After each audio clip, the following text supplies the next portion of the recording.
جی تو اپنے علم اور معرفت کے سلسلے کو آگے بڑھاتے ہیں اور خانم ماریہ بطول سے مزید سوالات کرتے ہیں.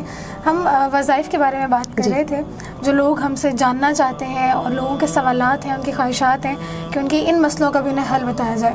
اچھا, کامنلی یہ چیزیں ہر گھر میں ہو رہی ہوتی ہیں, ہر انسان کی زندگی میں یہ مسئلے چل رہے ہوتے ہیں, تو کوئی ایک انسان بھی اگر سوال پوچھتا ہے تو اس کا فائدہ بہت ساروں کو ہوتا ہے. اگلا جو ہمارا سوال ہے وہ یہ تھا کہ نظر بد سے بچنے کا وظیفہ. اکثر ہم کہتے ہیں کہ اس کو نظر لگ گئی ہے, یہ بیمار ہو گیا, نظر لگ گئی ہے. نظر بد حقیقت ہے, تو نظر بد سے بچنے کا وظیفہ. بسم اللہ الرحمن الرحیم. نظر بد برحق ہے. جناب رسول خدا کا فرمان ہے کہ نظر بد برحق ہے, یہ یقیناً تم پہ اثر کر سکتی ہے. بلکہ قبرستان سے گزر رہے تھے جناب رسول خدا, ان کے ساتھ ان کے صحابی جا رہے تھے, تو جناب رسول خدا نے ہاتھ کا اشارہ کر کے اپنے صحابی کو بتایا کہ اس قبرستان میں زیادہ تر قبور یعنی قبریں ان کی ہیں جو نظر بد سے اس دنیا سے گئے ہیں.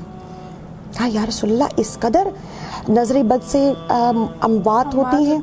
جناب رسول خدا نے فرمایا جو حاسد کے اندر جو ایک دوسرے کو حسد کی ایک نگاہ ڈالتا ہے, اس کو نظر ایسی لگتی ہے کہ وہ اگر اونٹ ہوتا ہے تو وہ دیگ میں چلا جاتا ہے, یعنی ہانڈی میں چلا جاتا ہے کہ ذبح کرنا پڑ جاتا ہے, اور اگر انسان ہوتا ہے تو وہ قبر میں چلا جاتا ہے.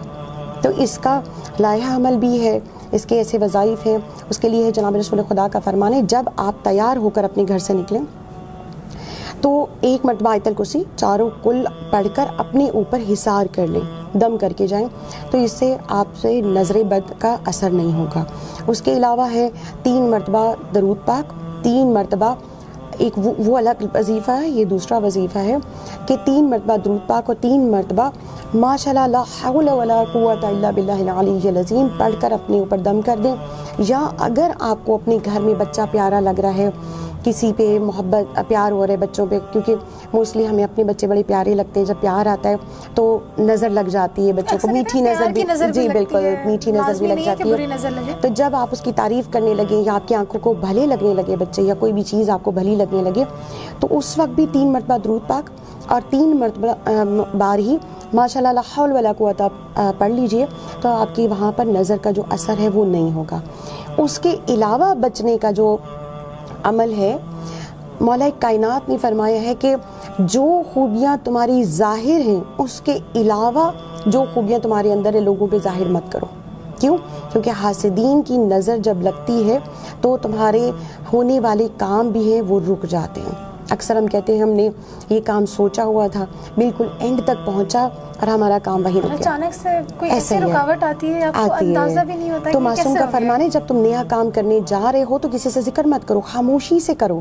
ویسے بھی معصوم کا فرمان ہے کہ محنت خاموشی سے کرو, تمہاری کامیابی وہ شور مچا دے گی. جب آپ وہ کام کر لیں گے تو یقیناً لوگوں کو خود ہی پتہ چل جائے گا, مگر کام کرنے سے پہلے جتنا لوگوں کو آپ بتائیں گے جو حاسدین ہوں گے ان کی نظر لگ جائے گی. کہتے ہیں نا کہ آج کے دور میں تو جب سوشل میڈیا کا دور ہے, لوگ اپنے کھانے سے لے کر اپنے گھومنے پھرنے ہر چیز کی بالکل ایسا ہی ہے. تو ساتھ ہی ہمیں ایک اور نیریٹو نظر آتے ہیں کہ جو آپ کھا رہے ہیں وہ کسی کو نہ بتائیں, جہاں آپ گھومنے جا رہے ہیں وہ کسی کو نہ بتائیں. تو وہ اسی لیے کہ آپ کو نظر بہت جلدی نظر, حاسد کی نظر حسد بھی کرتی ہے, انسان کو کبھی ہمارے سوچتے وہ پیار والی نظر بھی لگ جاتی ہے کچھ بھی. اچھا, یہیں سے میرے ذہن میں ایک اور سوال آیا ہے. کچھ لوگ ایسے ہوتے ہیں جن کو پتہ ہوتا ہے کہ ان کی نظر لگتی ہے, اور اکثر وہ چاہ نہیں رہے ہوتے کہ ہمارے ٹوکنے پہ یا کچھ کہنے پہ ہماری نظر لگے, تو ان کا کیا؟ وہ اگر ایسی کوئی چیز کو دیکھیں تو ان کے لیے ہے کہ وہ فوراً درود پاک پڑھ دیں اور ماشاءاللہ لا حول ولا قوت الا باللہ العلی العظیم کی تلاوت فرما دیں, تاکہ ان کی نظر دوسرے کو نقصان نہ پہنچا سکے. اکثر لوگ ایسا جانتے ہوتے ہیں, ایک ہوتا ہے, بالکل ہوتا ہے, وہ خود بھی جانتی تھی کہ ان کو نظر لگتی ہے, وہ بہت پریشان تھی اس بات سے, کیونکہ ان کے گھر میں بچے تھے, وہ کہتے تھے مجھے لگتا ہے کہ بچے میری نظر کی وجہ سے بیمار ہو جاتے ہیں. وہ درود پاک پڑھ لیں, ان کی زبان میں جو وہ نظر کا وہ اثر ہوگا, اور کوشش کریں کہ جب آپ کوئی چیز آپ کو پتہ چل گیا کہ آپ کی تعریف کرنے سے اگلے کو نظر لگتی ہے تو آپ تعریف کم سے کم کریں. اور ماشاءاللہ کہنا اپنی عادت بنائیں. جی ماشاءاللہ.